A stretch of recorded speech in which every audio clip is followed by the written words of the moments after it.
Olá, inicialmente eu desejo que todos sejam bem-vindos no primeiro simpósio de novas tecnologias aplicadas à agricultura. Meu nome é Alcinei, sou professor do Instituto de Ciências Agrárias do FMG Campus Montes Claros, onde trabalho na área de Estatística e Experimentação Agrícola. Agradeço bastante ao Leonardo e à Tássia por me convidar a participar desse evento, com o tema Visão Computacional Aplicada à Agricultura. Nós iremos falar sobre várias coisas ao longo dessa palestra, com foco em visão computacional, e apresentaremos vários exemplos de aplicação dessa técnica. Falaremos também sobre como é possível treinar computadores para identificar o que são plantas, pragas e doenças. E ao final nós utilizaremos esses 3 modelinhos com os quais nós vamos aprender como fazer classificação e segmentação na análise de imagens por meio de redes neurais convolucionais. Vamos começar? Então, pessoal, eu vou iniciar apresentando vários exemplos de aplicação da visão computacional às ciências agrárias. Eu desejo que vocês pensem bastante sobre o que vocês trabalham, qual é a cultura que vocês trabalham, quais são os problemas que vocês precisam resolver, e vão ir pensando, né, como que vocês conseguiriam resolver isso por visão computacional. E mais à frente nós vamos então parar e vamos detalhar então o que seria essa visão computacional, quais seriam as técnicas que a gente poderia utilizar e qual técnica que é melhor em cada um dos momentos, ok? Mas para a gente amadurecendo a nossa ideia sobre isso, então vamos ver esses exemplos. Esse primeiro exemplo que eu vou demonstrar aqui é um exemplo onde esse professor, né, dono dessa empresa chamada Immersive Limit, ele demonstra como que é possível criar um banco de imagens para treinamento de redes neurais para a classificação e segmentação aí de imagens, né? Esse professor ele tem vários cursos legais online. Eu já fiz os 2 cursos dele. Na Udemy a gente consegue achar alguns cursos dele lá e a gente consegue aprender muitas coisas aí com os comandos que ele vai ensinando, com a metodologia que ele vai mostrando com a qual ele trabalha. Nesse exemplo aqui específico, ele está falando sobre a possibilidade de treinar o computador para detectar o que é plantas daninhas do que não é. Dessa forma, né, ele vem e demonstra como que ele obteve aqui várias imagens em um gramado. Aqui ele utilizou o próprio celular dele para tirar várias fotos, né? Essas fotos que ele tirou, ele utilizou ele como um background. Então, olha só, todas essas imagens que ele colocou aqui são imagens que ele vai utilizar de fundo, né? São imagens que não tem nenhuma planta daninha.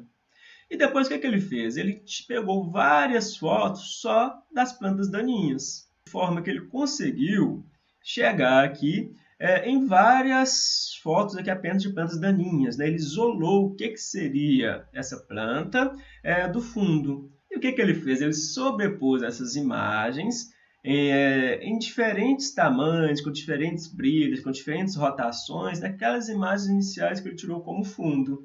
Ao fazer isso, ele criou um banco sintético de imagens, como vocês podem ver aqui, né? E tudo isso ele fez com o auxílio de alguns programas para manipular imagens, no caso que ele utilizou o GIMP, e utilizou a linguagem em Python, né? Então ele criou centenas e centenas e centenas de imagens artificiais, utilizando, né, um background e várias plantas, né, daninhas, de forma que o computador, então, ele vai utilizar esse vário banco de imagens, né, para fazer o treinamento. Isso é muito importante, porque para a gente trabalhar com inteligência computacional, a gente precisa de muitas imagens, né? E quando a gente utiliza essa metodologia, nós vamos ter, então, vários backgrounds, né, com plantas em diferentes locais dentro da imagem, com diferentes rotações, né? Então, cada imagem vai ser única.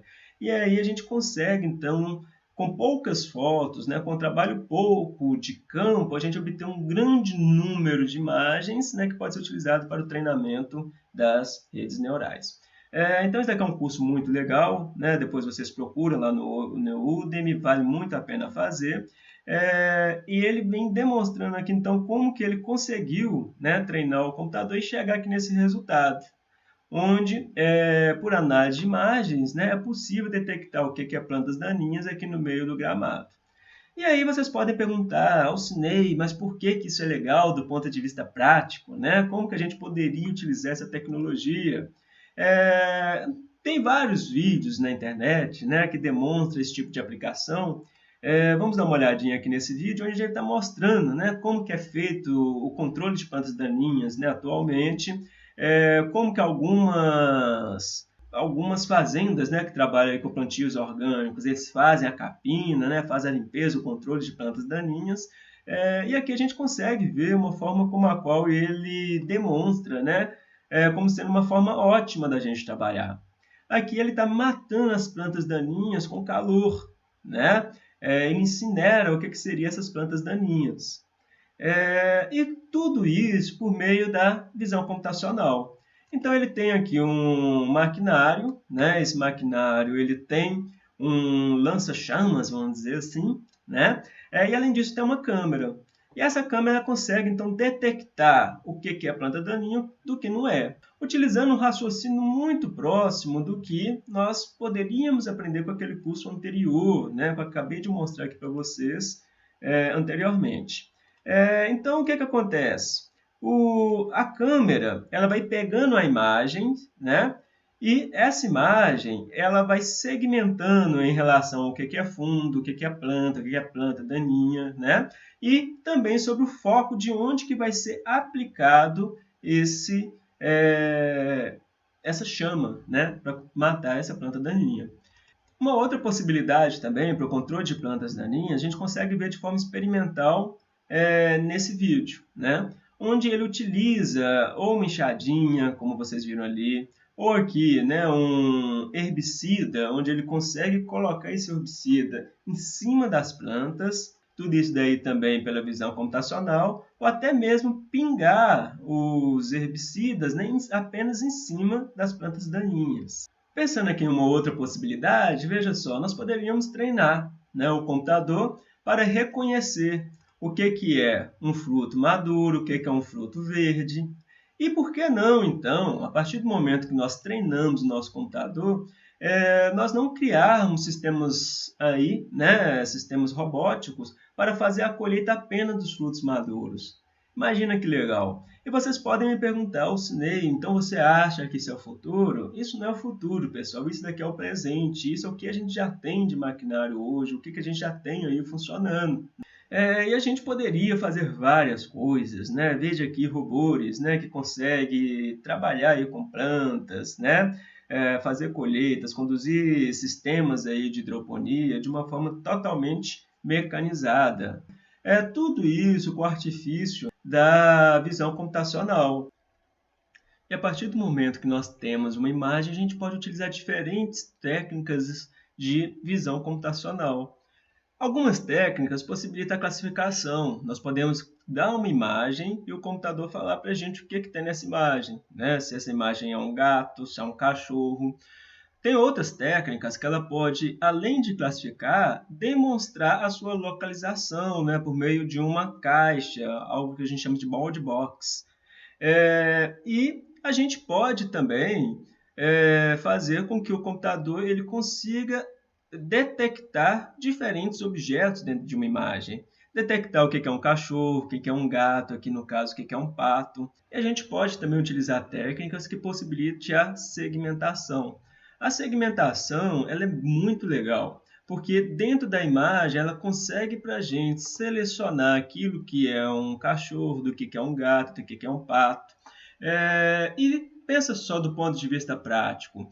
Nós conseguiríamos dentro de uma imagem, por exemplo, detectar o que é uma planta. Dentro dessa planta a gente conseguiria detectar o que seria um fruto, o que seria uma folha. Dentro da folha, nós conseguiríamos detectar qual parte dessa folha que está lesionada ou por uma praga ou por uma doença.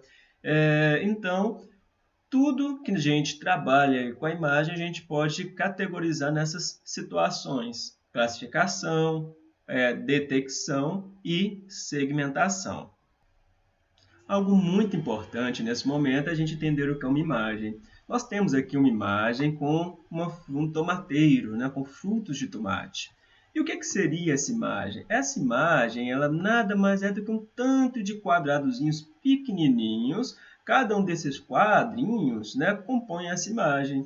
E o que a gente tem em cada um desses quadrinhos que a gente chama de pixel? Dentro de cada quadro desse, a gente tem 3 valores, um valor de R, um valor de G e um valor de B. R diz respeito ao vermelho, G ao verde e B ao azul. Nós podemos ter esses valores de R, G, B variando de 0 a 255. Quanto mais próximo de zero, mais ausência a gente tem de uma dessas três cores. Quanto mais próximo de 1, mais a gente tem da presença dessas três cores. E contrabalanceando esses valores de R, G e B, a gente consegue chegar a todas as cores possíveis, né, que nós poderemos ter numa imagem. Por exemplo, para nós termos uma cor branca, né, uma cor branca seria valores de R, G e B próximo de 1, né, próximo de 255, na verdade. Se nós tivermos valor de R, G e B próximo de zero, né, todos os valores próximos de zero, a gente tem uma cor preta. Se nós tivermos um valor de R muito alto e um valor de G e de B muito baixo, a gente vai ter uma cor vermelha. Então, uma imagem nada mais é do que um conjunto de pequenos quadradozinhos, um conjunto de pixels, ou seja, um conjunto de valores numéricos. É muito legal a gente imaginar uma imagem como sendo uma matriz, de forma que nós teríamos uma matriz para cada uma das nossas bandas, para cada uma das nossas cores. De forma que nós vamos ter aqui o número de linhas e o número de colunas seria igual, né, ao comprimento e largura da nossa imagem. Cada valorzinho desse seria o valor correspondente a um pixel. Então, nós temos três matrizes, né, bidimensionais. Ou a gente pode até juntar essas três matrizes em uma só, né, em uma matriz tridimensional. Então, trabalhando com a matriz tridimensional, nós conseguimos, então, fazer com que uma imagem, né, seja convertida em números e esses números eles sejam trabalhados aí por algoritmos computacionais. E a visão computacional, então, o que ela está trabalhando não seria com a imagem propriamente dita. O que a visão computacional trabalha é com essas matrizes aqui, com os valores correspondentes de cada um dos pixels. Agora que a gente já entendeu o que é uma imagem, a gente pode estender o nosso raciocínio para a gente entender o que é um vídeo. Muitas vezes o que nós podemos ter é uma câmera que ela vai captar um vídeo, né? E esse vídeo ele nada mais é do que um conjunto de várias fotos. É isso mesmo, um vídeo é várias fotos sequenciais, onde nós vamos ter essas fotos com o nome de frames, né? E nós vamos ter vários frames aqui sequenciais. Então, no que a gente pensou que é uma matriz tridimensional para reunir uma imagem, né, de uma única foto, nós podemos pensar numa matriz com 4 dimensões para a gente conseguir trabalhar com um vídeo. Então, a gente consegue trabalhar com a visão computacional tanto com imagens, quando a gente pode pensar em 3 dimensões, quanto com vídeos, quando a gente pode imaginar com uma matriz de 4 dimensões. Só lembrando aqui, nós teríamos a primeira dimensão, que seria o comprimento da foto, a segunda, a largura da foto, a terceira dimensão seria R, G ou B, né? São as nossas 3 bandas, e a última dimensão seria o frame, né? Que representaria o tempo associado a cada uma dessas imagens que nós temos aí sequenciais.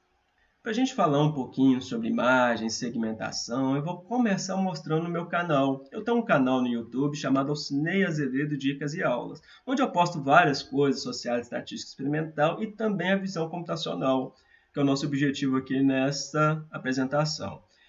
Todos esses vídeos, eles são ordenados, né? Eles são categorizados aqui em playlists, onde a gente tem dividido aqui vários tópicos que são abordados, sendo que o de nosso interesse é esse chamado visão computacional. E dentro dessa pasta eu mostro aqui algumas aplicações, onde a gente consegue, então, utilizar essas técnicas de segmentação, né? Vou mostrar primeiro uma aula onde a gente tem um problema muito fácil a ser resolvido. Isso daqui foi uma pergunta que foi colocada em um grupo do Facebook de uma pessoa que precisava contar o número de objetos que ele tinha dentro dessa imagem. E como ele tinha várias imagens, ele desejava fazer isso de uma forma automática, né? De forma que ele vai ganhar muito tempo a partir do momento que a gente estabelece um algoritmo aí para isso. E esse problema é um problema muito fácil de resolver, porque são imagens que elas foram pré-processadas. Pré-processados por meio de um software que fez com que, dentro dessa imagem, o nosso colega teria como fundo a cor branca e como objeto a ser quantificado essas cores pretas. E o que a gente precisa, então, fazer aqui? Nós precisamos indicar para o computador que o branco seria o nosso fundo, o preto seria os nossos objetos, e utilizar alguns algoritmos que vai conseguir, então, contar o número de objetos que a gente tem nessa imagem. No meio aqui dessa aula, nós colocamos vários algoritmos para isso. Vocês conseguem ver que é um problema bem simples de ser resolvido, de forma que a gente nem precisa recorrer à inteligência computacional. A segmentação é muito fácil, porque ela se dá por M igual... Lembrando, a gente tem uma matriz. Essa matriz ela seria uma matriz binária, 1 para fundo, 0 para objeto, né? 0 seria a nossa cor preta. E os próprios computador então já conseguiria identificar o que é objeto de interesse, o que é fundo e separar, ou melhor, quantificar esses objetos.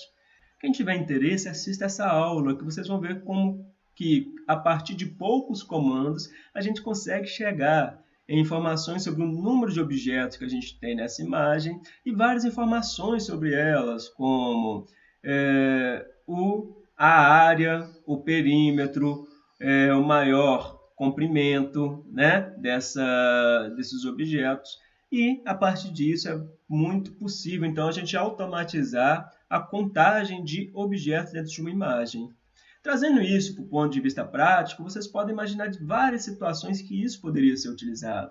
Nós poderíamos utilizar isso para contar sementes, por exemplo. Se a gente precisa contar o número de sementes que a gente tem, nós poderíamos apenas tirar uma foto e o próprio computador segmentar o que é semente e contar essas sementes para a gente. Se nós estamos trabalhando com uma determinada análise, onde a gente está tirando fotos lá no microscópio de células, por exemplo, a gente poderia quantificar utilizando esses algoritmos. Isso daí nos reduziria muito tempo em nossos trabalhos. Outra metodologia de visão computacional que a gente pode utilizar seria levando em consideração as próprias cores que nós temos.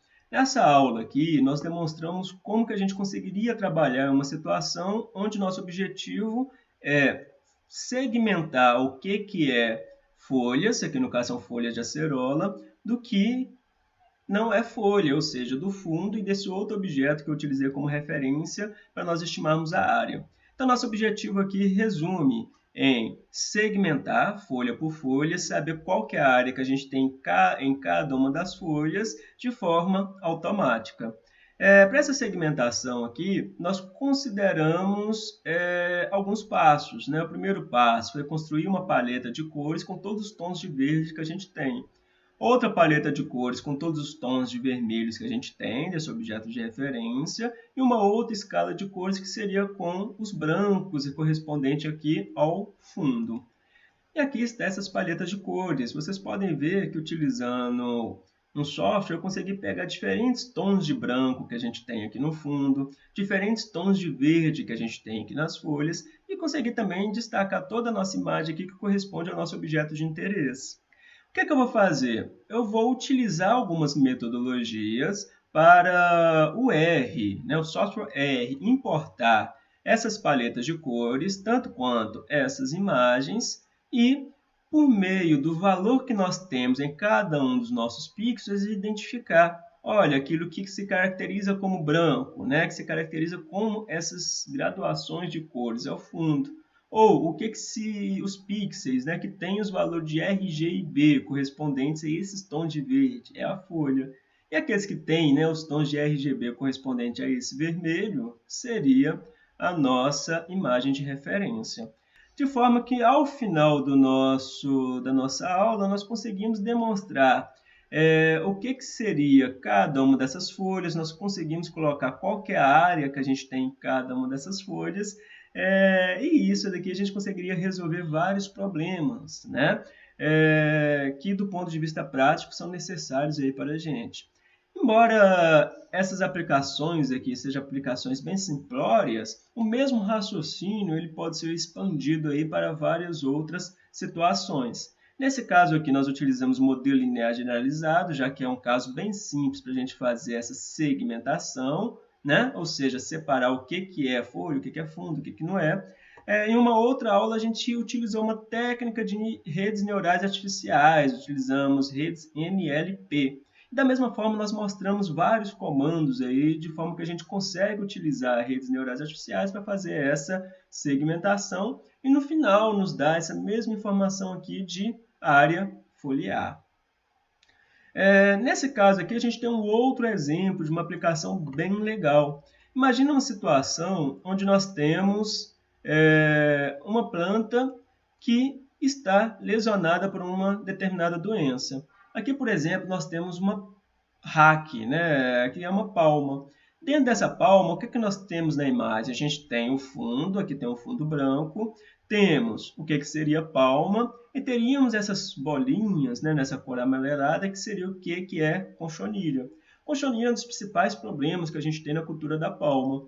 Então, a gente pode utilizar a visão computacional de forma que o computador ele consiga identificar para a gente o que seria uma parte sadia da palma e o que seria uma parte lesionada. Isso daqui é muito importante, porque pode fazer com que a gente saiba o momento ideal para a gente entrar com o controle dessas pragas na nossa lavoura. Pode nos auxiliar também no teste de diferentes metodologias para o controle destas doenças, né, ou melhor, dessa praga, de forma que nós poderíamos tirar as fotos de plantas tratadas com diferentes tratamentos e identificar qual daqueles que teve uma maior área lesionada. Tudo isso utilizando, né, essa visão computacional para separar o que é uma área lesionada de uma área intacta, né, de uma área sadia. Só caminhando aqui um pouquinho, nós utilizamos aquele mesmo problema, né, que seria fazer uma paleta de cores com diferentes tons de branco que a gente tem aqui no fundo, com diferentes tons de verde que nós temos aqui na nossa palma e com diferentes tons que a gente tem aqui nas nossas conchonilhas. Isso daqui é um outro problema muito fácil de ser resolvido, onde a gente consegue fazer essa segmentação exclusivamente por cor. A gente também consegue resolver esse problema de forma muito fácil, muito rápida e utilizando um poder computacional muito baixo, sem a necessidade de utilizar redes neurais como redes neurais. Nesse exemplo aqui, a gente utilizou praticamente os mesmos comandos daquela aula lá das folhas de acerola, né? Isso é muito legal que vocês conseguem ver que o raciocínio é o mesmo para resolver vários tipos de problema. De forma que aqui no geral nós conseguimos, né, chegar lá ao final e fazer uma segmentação, separando o que é palma do que é fundo, e depois, no segundo momento, nós conseguimos separar o que seria uma área intacta, uma área sadia, de uma área lesionada, de uma área atacada aqui por conchonilha. Então, há muitos problemas que são simples de ser resolvidos, né? A gente tem uma imagem, a gente consegue segmentar, separar aquele nosso objeto de interesse por meio de sua cor.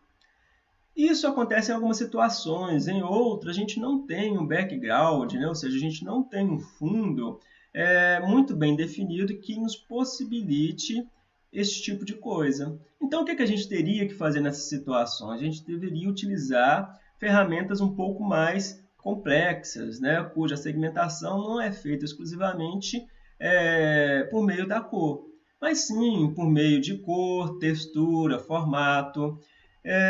Dentro aqui desse meu canal, eu tenho aqui algumas playlists com objetos, com materiais de estudo bem interessantes para esses fins, né? Para a gente fazer uma segmentação que envolve algo mais complexo como isso, nós poderemos utilizar o que nós chamamos de redes neurais convolucionais. Isso é algo muito legal e que é muito utilizado, né? Hoje para a gente conseguir fazer essa classificação de imagens. Então aqui a gente tem vários vídeos, né, sobre esse assunto. Não fui eu que fiz esses vídeos, né? São vídeos selecionados aí na internet, que são vídeos bem legais e que vale muito a pena vocês assistirem para vocês saberem um pouquinho sobre este tema. Então, nós temos aqui vários vídeos, né, falando sobre várias metodologias, como o YOLO, MaskRCNN e várias outras coisas legais aí, né, o YOLACT, associados a redes neurais convolucionais. Outro material que eu recomendo bastante a vocês utilizarem como estudo são alguns vídeos do professor Dalcimar Casanova. Ele é professor e dentro de uma das disciplinas que ele oferece numa pós-graduação, ele criou aqui uma playlist com várias videoaulas, né, ensinando sobre o aprendizado profundo. E aqui dentro a gente tem várias e várias aulas demonstrando aí o que são redes neurais, como que a gente trabalha com redes neurais, o que são essas redes neurais convolucionais que eu estou falando com vocês, que é tão legal para a gente trabalhar com análise de imagens, né, e segmentação de objetos. Então, esse daqui é um material bem bacana, eu indico aí para vocês assistir, para vocês estudar.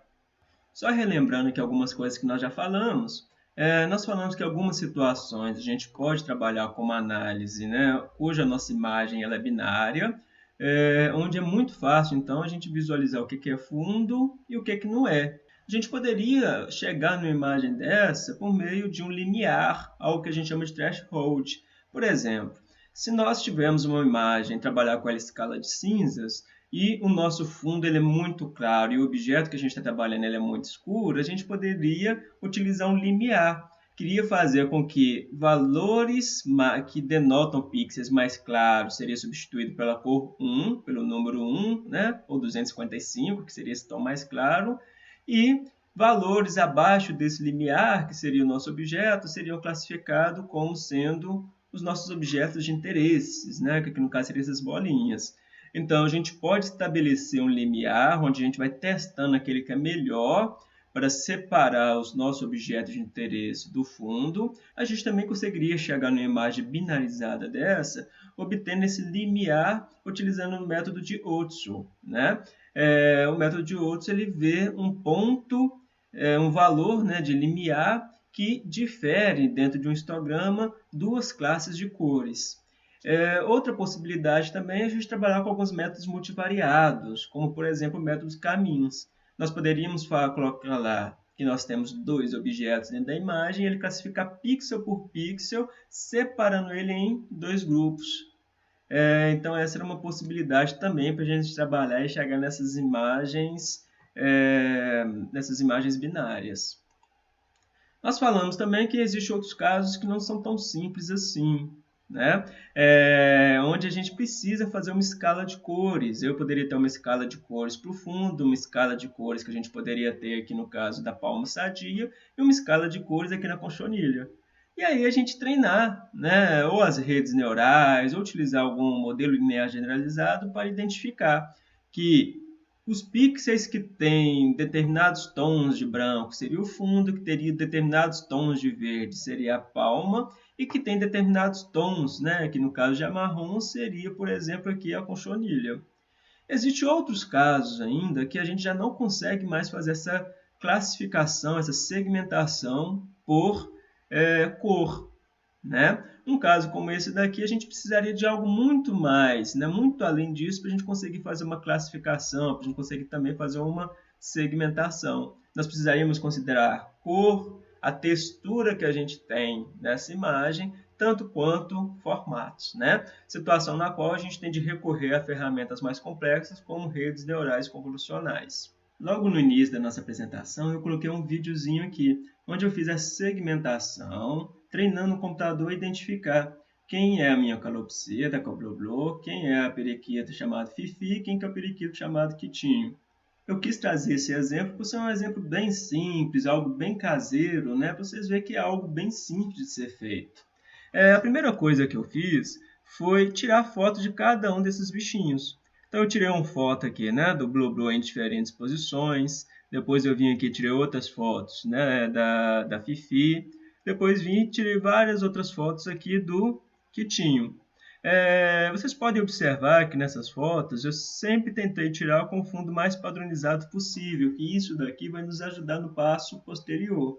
Esse passo posterior que eu estou dizendo é o passo onde nós vamos criar uma imagem contendo apenas o nosso objeto de interesse, ou seja, excluindo o fundo. A gente consegue aprender todo esse passo a passo, que eu vou dizer aqui, né, no curso que a gente consegue encontrar nesse site. Ele ensina como que a gente consegue criar esse banco de dados, como que a gente consegue pegar essa imagem, a partir dela chegar numa outra imagem PNG, né, por meio de alguns aplicativos, e como que a gente consegue criar, a partir de um background e de essas outras imagens, né, dos nossos objetos de interesse, criar centenas, centenas, centenas de outras imagens que a gente vai utilizar no treinamento. E veja só, a partir então, né, desses vários animais, né, dessas várias fotos, e utilizando então alguns algoritmos, eu consegui, né, criar o que eu chamei aqui de background. O background, eu tirei várias fotos, né, minha aqui na frente da webcam, algo bem simples também, em diferentes posições, com a minha mão na frente, com a minha mão atrás, olhando para um lado, olhando para o outro, né? Então tem uma variação aqui dos backgrounds que eu posso ter, né, em relação a esse vídeo que eu quis fazer. E fiz uma outra parte chamada foreground, né, onde eu coloco o que eu vou querer que sobreponha a esse fundo. Aí aqui tem as fotos, então, né, onde eu já removi o fundo do que seria o Blue, a mesma coisa aqui para a Fifi e a mesma coisa aqui para o Kitinho, né? Esse passo a passo vocês conseguem ver naquele curso lá, tranquilamente. E a partir disso, né, a gente utiliza alguns algoritmos lá espelhados em comandos lá em Python, a fim da gente conseguir chegar na nossa amostra de treinamento e amostra de validação. Vou entrar aqui na minha amostra de validação, só para vocês verem como seria. Eu tenho aqui as minhas imagens, e essas imagens são milhares e milhares de imagens que tem aqui, né? Na verdade, são 2.000 imagens, onde esses nossos objetos de interesse eles são expostos aqui em cima da nossa imagem, diferentes tamanhos, com diferentes posições, com diferentes angulações, né? E esse banco de dados aqui, embora ele seja um banco de dados sintético, ele, do ponto de vista computacional, né, é um ótimo material para a gente treinar as nossas redes. E outra vantagem também da gente recorrer a essa metodologia é que a gente consegue chegar nesse arquivo aqui. Esse arquivo, ele contém todas as coordenadas, né, foto por foto, do que corresponde ao nosso objeto, né? Isso é importante para as redes neurais, a gente apresentar para ela a foto com o nosso objeto de interesse e também dentro dessa foto quais são as coordenadas que delimitam esse objeto. Se caso nós fôssemos fazer isso, né, sem utilizar esses dados aumentados, cada uma das fotos que a gente fosse trabalhar no treinamento e validação, nós precisaríamos utilizar um software, né, para a gente conseguir chegar aí nessas coordenadas. Já essa metodologia que a gente utiliza aqui, né, criando esse banco de dados sintético, já faz isso para a gente automaticamente. E acredite ou não, isso é algo que reduz semanas e semanas e semanas de trabalho. E para a gente fazer o reconhecimento de imagens, né, o reconhecimento de objetos, essa segmentação, nós podemos utilizar redes neurais convolucionais. Como já falei, existem alguns vídeos, né, que aprofundam sobre isso dentro lá do meu canal, em alguma das minhas playlists, e vocês acham vários outros materiais também na internet. E existem vários algoritmos utilizando esse RCNN que a gente pode utilizá-los, fazer o download deles na internet e conseguir utilizar essas técnicas de forma muito fácil, né, sem precisar programar muito e ter conhecimentos muito aprofundados aí de programação. Uma das técnicas que nós encontramos, né, que é uma das mais clássicas para essa utilização, embora seja bem recente, né, é o Mask RCNN. Essa é a técnica que eu vou utilizar, que eu vou demonstrar aqui para vocês, né, para a gente conseguir separar o que seria, né, os nossos bichinhos em relação ao nosso background. Eu escolhi essa técnica pelo seguinte: ela é muito legal, porque além de nós conseguirmos, né, detectar os nossos objetos, colocar aqui uma caixa limitadora mostrando onde esse objeto se encontra, a gente consegue chegar numa máscara. E essa máscara ela pode ser utilizada, então, para a gente conseguir, né, chegar dentro de uma imagem e ver o que é um fruto, o que não é. E essa própria máscara ela pode nos dar muitas outras informações posteriores, como, por exemplo, o comprimento, largura, né? Se for de um fruto, por exemplo, isso é algo muito legal. Pode nos dar, por exemplo, a área de um fruto, que a gente pode tentar associar isso com o peso do fruto e posteriormente com a produtividade. Ou seja, é um leque de opções que a gente consegue ter trabalhando aqui com essa técnica, né? Nós conseguimos achar todo esse manual ensinando como é que a gente utiliza essa técnica, o que ela é, né? A gente consegue fazer o download desses algoritmos, tudo isso aqui dentro do site do GitHub, né? O GitHub é uma plataforma que a gente consegue achar aí vários projetos feitos de forma que nós podemos fazer o download desses projetos e apenas fazer pequenas modificações dentro daquilo que nós precisamos fazer. Então, MaskRCNN é uma excelente opção. Nós temos o método YOLO, né? O YOLO ele tem uma desvantagem, né? Algo que eu vejo como sendo uma desvantagem, que é o fato que a gente consegue ter apenas uma caixa limitadora, né? A gente não consegue fazer ao mesmo tempo a segmentação, ou seja, ter uma máscara aqui em cima do nosso objeto de interesse.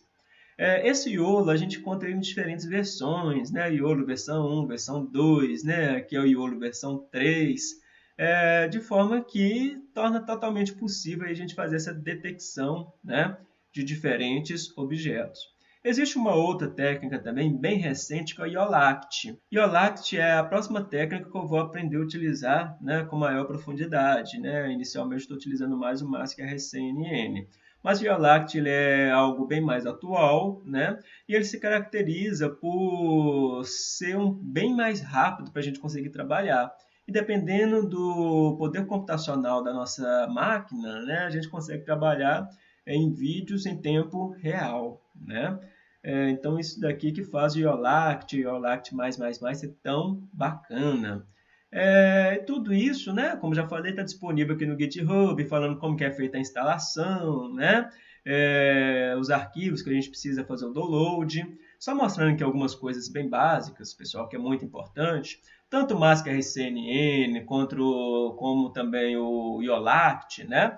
Todos eles têm em comum algumas coisas, né? A gente precisa fazer o download, né, de um aplicativo, né, de um software chamado Anaconda.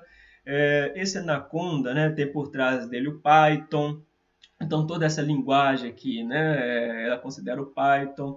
Existem vários e vários pacotes que a gente precisa instalar e a versão de um pacote pode não ser plenamente compatível com a versão de outro pacote. Então, isso daqui é um trabalhão danado para a gente conseguir configurar o nosso computador, né? E outra coisa também bem bacana é que a gente consegue fazer o download aqui de pesos sinápticos, né? Ou seja, já foi feito o treinamento a fim de conseguir reconhecer várias coisas, como por exemplo carro, bicicleta, moto, pessoas, animais. E quando a gente vai treinar o nosso próprio conjunto de dados, a gente até poderia treinar do zero, né? Começando os nossos pesos sinápticos ali aleatórios, mas isso poderia fazer com que nós precisaríamos de um grande poder computacional, de muito tempo para treinar as nossas redes, de muitas épocas, né, de treinamento, o que não seria muito legal. Então, algo que é muito recomendado é a gente fazer o download desses pesos sinápticos que já são existentes, e aí o que a gente vai fazer é o seguinte: nós, no início do nosso treinamento, com o nosso conjunto de dados, nós não vamos partir do zero, nós vamos partir desse conjunto de pesos sinápticos, né, de redes que já foram treinadas. E o tempo que a gente ganha no treinamento utilizando essa abordagem é um tempo muito grande, mas muito grande mesmo, né? Às vezes a gente ganha até semanas aí de trabalho por meio dessa metodologia. Mas, de qualquer forma, essa técnica ela exige um poder computacional muito grande, mas muito grande mesmo, né? Só para vocês terem ideia, o meu computador ele não é um computador tão padrão, né? Ele já é um i7, ele tem 1 GB de memória RAM, ele tem várias outras coisas, né, que fazem ele ser um computador bem veloz, mas mesmo assim eu não consigo utilizar essa técnica de redes neurais convolucionais, né, seja o YOLACT, seja o MaskRCNN, no meu computador. Eu não consigo fazer os treinamentos no meu computador, ele trava, né? Ou então fica algo muito lento que talvez demoraria uma vida inteira e não conseguiria treinar, né? Então, o que acontece? Algo que é bem recomendado, pessoal, é a gente trabalhar nas nuvens, né? Há a possibilidade de a gente contratar serviço de servidores online, de forma que esses servidores, né, eles são super máquinas, eles têm, né, uma memória RAM muito alta, tem essa possibilidade de a gente trabalhar com aceleração por GPU, e várias outras coisas que fazem com que seja muito mais rápido, né, nós trabalharmos com redes neurais convolucionais nas nuvens do que no nosso computador. Voltando aqui, né, nessa página do Mask RCNN, nós conseguimos ver o local onde a gente consegue fazer o download de todo esse conjunto aqui de rotinas, né, de comandos que facilita enormemente o nosso uso das redes neurais convolucionais. E além disso, a gente tem dentro dessa pasta simples alguns exemplos. Alguns exemplos que podem nos mostrar, né, os comandos necessários para fazer uma série de coisas. Tem aqui um outro exemplo bem bacaninha, que é esse Shapes, né, que é uma programação que foi feita para identificar diferentes formatos. Vocês podem ver que a gente sempre tem alguns objetos aqui dentro, né, uns objetos .py, esses aqui são objetos da linguagem Python, e tem um outro objeto também com .ipynb. Isso daqui, pessoal, é algo muito legal. A gente consegue abrir esse tipo de arquivos, né? Aqui dentro mesmo do GitHub, para a gente ver os comandos. Ou então, se a gente estiver trabalhando no nosso próprio computador, gerando nosso próprio conjunto de dados, a gente consegue trabalhar com isso dentro do Jupyter. O Jupyter, né? Só lembrando, ele é um outro software que está vinculado aí, né? Ou melhor, ele é um pacote que está vinculado ao Python. E a gente pode utilizar ele também no Google Colab, daqui a pouquinho eu vou falar o que é. Então, pessoal, eu já falei um tanto de coisa que vocês não gostaram, né? Primeiro eu falei com vocês que provavelmente o computador de vocês não vai dar conta de trabalhar com isso, que exige um poder computacional muito grande. Eu falei com vocês que vocês precisarão pagar um servidor, né? Várias coisas que deixaram vocês bem tristes. Vou dar uma boa notícia para vocês. A gente consegue trabalhar de forma gratuita aqui com algumas ferramentas do Google, né? E para ser bem sincero com vocês, eu estou trabalhando apenas com essas ferramentas. Eu nunca paguei nenhum servidor e estou conseguindo resolver todos os meus problemas com grande facilidade, tal como eu vou mostrar daqui a pouco, né? Tudo aqui dentro das ferramentas do Google. A primeira coisa que a gente precisa fazer é ir no nosso Google Drive, né? Dentro do Google Drive, a gente vai criar uma pasta onde nós vamos colocar todos os arquivos, né, que a gente tem dentro aqui do GitHub, né? Então a gente tem todos esses objetos aqui, vocês fazem o download deles e carrega aqui dentro do seu Google Drive. Além deles, eu coloquei aqui só uma coisa muito importante, muito necessária, que são pesos sinápticos, né, de redes já treinadas. Aqui do lado de fora eu coloquei algumas outras pastas também com os projetos que eu estou trabalhando. E tem aqui o que eu utilizei para esse exemplo nosso, que é esse projeto dos passarinhos, né? Então aqui do lado de fora eu tenho aqui algumas coisas, né? Eu tenho uma pasta que eu criei, chamado treinamento. Essa pasta é aquela pasta que eu demonstrei para vocês lá atrás, onde eu tenho, né, todas as imagens que elas foram feitas de forma sintética, né, contendo aqui um background e objetos aleatórios aqui em cima. Então, cada imagem aqui ela é única e serão as imagens utilizando para o treinamento. Utilizando esse mesmo raciocínio, né, nós temos aqui uma outra pasta, que vai ser a pasta validação, que tem esse mesmo conjunto de dados. Coloquei aqui também, né, uma pasta que seria o logs, que são as pastas onde daqui a pouco o Google Colab, como a gente vai ver, ele vai armazenar aqui dentro, né, os pesos sinápticos de cada uma das nossas épocas de treinamento. E de importante é isso que a gente precisa ter. Mas vamos lá. Tem aqui dentro dessa minha pasta um objeto chamado passarinhos proj, né? Esses daqui são o conjunto de comandos, né, que eu preciso editar para fazer funcionar. Quando eu clico em cima dele, apareceu aqui, ó, apareceu aqui, abre com Google Colab. Se eu clicar aqui em cima, a gente vai conseguir abrir esse arquivo. Só lembrando, pessoal, eu já falei sobre isso, né? Esse arquivo, esse mesmo que eu cliquei e abriu aqui, né, nessa página. Vocês conseguem encontrar ele dentro da pasta chamada Shapes, né? Que está dentro da pasta chamada Simples, dentro aqui desse site onde tem hospedados os arquivos do Mask RCNN. Então, esse Train Shapes aqui, eu só editei ele para eu conseguir trabalhar, né, com o meu conjunto de dados. Então, veja só. A primeira coisa que a gente precisa fazer, né, seria conectar, né, o nosso Google Colab com o nosso Google Drive, né? Então, já tem aqui os comandos, é algo bem fácil de fazer. Quando eu faço isso, o que acontece? Ele vai puxar os meus arquivos do meu Google Drive, né?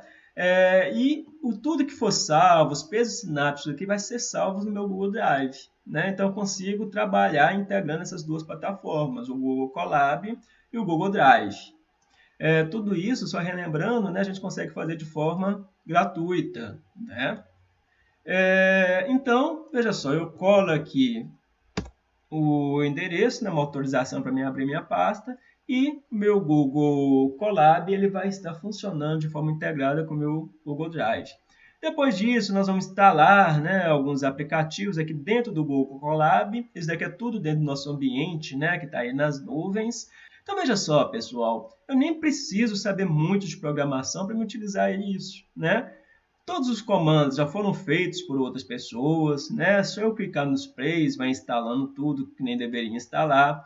A única coisa que a gente precisa mexer aqui necessariamente é colocar o endereço da nossa pasta, né? Nossa pasta de trabalho, que eu chamei de projetos passarinhos, né? E colocar aqui também o nome do nosso objeto, que a gente abaixou lá, que contém pesos sinápticos já treinados. E a gente só vai dando os plays aqui, né? Depois eu preciso indicar aqui o nome de classe que vocês querem predizer, né? O resto vai funcionar tudo mesmo vocês não mexendo, né? Caso vocês mexam, vocês podem melhorar um pouquinho a qualidade aí do ajuste de acordo com o problema de vocês. Aqui embaixo não precisa mudar nada, né? Pode utilizar do jeito que está aqui. E aqui, pessoal, é algo muito importante, que é indicar onde tem a pasta com as nossas fotos de treinamento, a pasta com nossas fotos de validação. Depois a gente tem aqui o local onde a gente vai configurar o nosso modelo a fazer o treinamento. E aqui, pessoal, aqui está algo que a gente precisa mexer, né? Que seria dizer quantas épocas que a gente quer fazer o treinamento e se a gente quer treinar só as últimas camadas das nossas redes ou se quer treinar todas, né? Algo que a gente vê que é muito utilizado na literatura é iniciar treinamentos apenas nos últimos neurônios, né? Ou melhor, nas últimas camadas. A gente faz uns 10 treinamentos nessas últimas camadas e depois a gente faz um treinamento em todas as nossas camadas, né? Em todos os nossos neurônios. E no final a gente consegue ter um ajuste aí bem legal, né? Eu não vou clicar aqui, que eu não vou querer, né, fazer isso, treinar novamente essas redes, já que os pesos estão treinados, né? Mas vou mostrar aqui, olha só, eu fiz 8 treinamentos, né, considerando aqui apenas nossas últimas camadas. Isso demorou 18 minutos, né? E depois eu fiz aqui, ó, coloquei esse 15, né, 15 menos 8 anterior, eu fiz mais 7 treinamentos considerando todas as camadas. E isso daqui demorou, vamos ver, demorou 21 minutos, né? Então, com menos de uma hora, né, bem menos de uma hora, eu consegui treinar as nossas redes, né? E aqui a gente consegue, então, treinar, né, ou melhor, utilizar os nossos pesos ajustados para inferência, o que a gente pode fazer para imagens ou para vídeos. E depois de tudo isso, nós conseguimos treinar as redes neurais convolucionais a identificar quem que é o Blue, quem que é o Quitinho, quem que é o Fifi, tudo isso com grande facilidade, né? E sem precisar gastar nem sequer um centavo aí com o aluguel de servidores. O que eu quis demonstrar aqui com esse exemplo, pessoal, é que é muito fácil a gente conseguir fazer isso. E que, diferente do que a gente acreditava, né, a gente consegue fazer isso com um número muito pequeno de imagens, né? Aqui eu utilizei apenas 15 imagens de cada um dos animais. Eu consegui ter uma qualidade do ajuste aqui bem razoável, né? É lógico que se eu aumentasse o tamanho dessas fotos iniciais que eu tirei aí, a qualidade seria muito melhor. E a gente viu também que a gente consegue fazer esse treinamento sem precisar saber muito de programação, né? Sem precisar mexer muito nos comandos, apenas editando aí tudo aquilo que já foi programado por outras pessoas. Agora, pessoal, eu vou apresentar aqui alguns trabalhos que nós conduzimos aqui no UFMG. Nesse trabalho, isso daqui faz parte de uma dissertação de mestrado, nós fizemos a análise da avaliação de qualidade fisiológica de semente de amburano por meio do teste tetrazóleo. Então foram tiradas várias fotos, né, de vários lotes de sementes tratadas com tetrazóleo. Nós fizemos uma escala de tons de vermelho, uma escala de tons de marrom, né? Esses tons de vermelho seriam as partes vivas das sementes e esses tons de marrom as partes mortas. E a partir disso, nós conseguimos fazer com que o computador identificasse aqueles pixels, né, que caracterizava pela sua cor um tecido vivo ou um tecido morto. Além disso, nós conseguimos classificar para cada semente o tom médio de vermelho e a porcentagem de tecido morto que nós tínhamos em cada uma das 5 partes das sementes. Isso tudo nos gerou resultados muito legais, porque nos possibilitou descobrir qual parte da semente é mais importante nos atributos aí de germinação das sementes. E além disso, a partir do tom médio de vermelho, tecido morto em cada uma dessas 5 partes aqui da semente e tecido morto total, por redes neurais nós conseguimos classificar essas sementes como viáveis e vigorosas, viáveis e inviáveis. E fazendo isso daí para a nossa amostra de teste, nós conseguimos chegar numa taxa de acerto de 100%. Então, isso daqui é uma forma de nós fazermos, né, a classificação, fazendo inicialmente a extração de características importantes. Isso daqui nós fizemos sem o uso de inteligência computacional. E a partir dessas características importantes, a gente entra com elas em redes neurais bem simples, né, como redes neurais perceptas de multicamadas, a partir de fazer a classificação. Outro trabalho que a gente fez foi a fenotipagem de alta eficiência na dissimilaridade de variedades crioulas de feijão-fava. Isso daqui foi parte da tese de doutorado de uma aluna aqui do ICA, do Instituto de Ciências Agrárias da UFMG. Ela trabalhou com diferentes feijões, né, fava, onde nós conseguimos utilizar a inteligência computacional para identificar, né, por meio da análise de imagem, comprimento, largura das sementes, razão entre o comprimento e a largura, perímetro das sementes, área total de cada área média das sementes, área secundária, que seria essa cor secundária que a gente tem aqui na semente, compacidade, circularidade e relação de área. Além disso, nós conseguimos obter a caracterização da cor das sementes, né? Tanto da parte primária como da parte secundária, de forma que nós prosseguimos ainda com a análise de componentes principais e conseguimos caracterizar essas sementes por meio de sua coloração. Tudo isso daqui utilizando a análise computacional de imagens. Isso daqui é um outro trabalho, né? Um trabalho que está em andamento da minha orientada de mestrado, onde nós estamos trabalhando com a caracterização, ou melhor, a classificação de sementes quanto ao teste tetrazóleo, né, que é semente braquiária. Nós já conseguimos, então, treinar essas redes, então conseguimos chegar numa alta taxa de acerto para a classificação dessas sementes, como sendo viável ou inviável. Isso daqui é um outro trabalho que nós estamos fazendo em parceria com a UFV, onde nós conseguimos, né, fazer o raio-x de várias sementes de tomate. Essas sementes elas foram classificadas visualmente com 4 classes aí, associadas à sua qualidade fisiológica, né? E aí nós conseguimos, né, treinar o computador a fim de chegar nessas classificações por meio das imagens. Então a gente tem aqui as 4 classes que nós conseguimos estimar, né, por meio das nossas redes neurais artificiais. E além desses trabalhos, a gente tem vários outros em andamentos, com a cultura da batata doce, com tomateiro, utilizando visão computacional. E em breve a gente vai ter ótimas produções científicas, né, a partir aí desses trabalhos. Agradeço bastante ao Leonardo e à Tássia, né, pelo convite para participar desse evento. Fique de olho, né, lá no meu canal no YouTube, sempre a gente está postando muitas coisas legais associadas aí à análise de dados e à visão computacional também. E fica de olho nesse site aqui da Experimental Analytics Corporation, onde vocês conseguirão ver vários cursos, né, que vocês poderão fazer, e com certeza em breve a gente vai ter cursos aí voltados também à visão computacional. E acrescento que o meu principal objetivo aqui nessa palestra não foi nem acrescentar informações a vocês, mas sim motivá-los, né, a conhecer essas técnicas de visão computacional e estimular vocês a utilizar isso no dia a dia de vocês. Eu espero que essa palestra tenha sido útil. Nós nos mantemos aí à disposição, né, para tirar dúvidas e também para futuras parcerias. Até mais, obrigado.